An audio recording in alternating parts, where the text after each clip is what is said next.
చాలా చక్కగా వచ్చి కూర్చుంటారు, చాలా చక్కగా వచ్చి వాక్యం వింటారు, చాలా చక్కగా పాటలు పాడతారు, కానీ వాళ్ళ హృదయంలో దేవునికి ప్రాముఖ్యమైన స్థానం ఉండదు. ఈనాడు సంఘాలు ఇలాగనే ఉన్నాయి. దేవుని బిడ్డలారా, దేవునికి ప్రాముఖ్యత లేదు. ఎవరికి లేదు ప్రాముఖ్యత? దేవునికి ప్రాముఖ్యత లేదు. నేను చిన్నప్పుడు 5-6 చదువుకున్న రోజుల్లో మా ఊర్లో రికార్డు డాన్స్ పెట్టేవాళ్ళు. రికార్డు డాన్స్ అమ్మాయిలను తీసుకొచ్చి డాన్స్ ప్రోగ్రాం పెట్టేవాళ్ళు. డాన్స్ ప్రోగ్రాంకి ముందుగా పాడే పాట ఏం పాట అంటే, యేసయ్యా కనికరపూర్ణు, అంటే కనికరం గలవాడవయ్యా.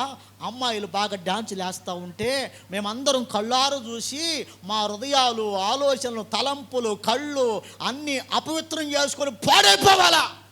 ఏమైపోవాలా? ముందు భక్తి పాట, తర్వాత రక్తి పాటలు.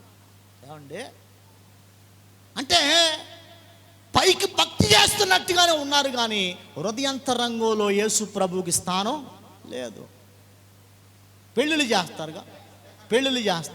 పెళ్ళిళ్ళు చేసేటప్పుడు కూడా అక్కడెక్కడో అన్నీ చూపించుకొని, దానికి బొట్లు పెట్టుకొని, నావాలు పెట్టుకొని, పసుపు పోసుకొని తీసుకొచ్చి పాస్టర్ గారి దగ్గర తీసుకొచ్చి, పాస్టర్ గారు ఈ డేటు ప్రకారంగా మీరు పెళ్లి చేయాలా? ఏం చేయాలా? ఇట్ట చేస్తేనే మీరు కాపరు, లేకపోతే పాస్టర్ గారు మారిపోతాడు. ఆ సంవత్సరం ఇంకో పాస్టర్ ఉండడు, ఆ పాస్టర్ గారు ఉండడు. అంటే దేవునికి ప్రాముఖ్యత ఇచ్చేవాళ్ళుగా లేరు,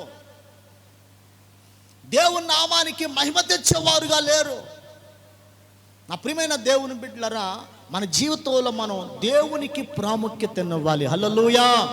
లోక సంబంధమైన కార్యకలాపాలకు ప్రాముఖ్యత ఇవ్వకూడదు.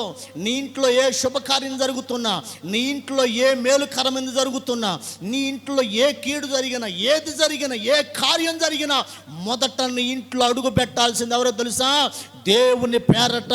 ఇదిగో దేవుడు ఏర్పాటు చేసుకున్న, ఇదిగో భూమి మీద ఉన్న ప్రజలకును దేవునికి మధ్యవర్తులుగా ఉన్నటువంటి దైవజనుడు వారి పాదములు నీ ఇంట్లో మోపి, నీ కష్టంలో, దుఃఖంలో, వేదనలో నీ కొరకు చేతులు పైకెత్తి ప్రార్థన చేసే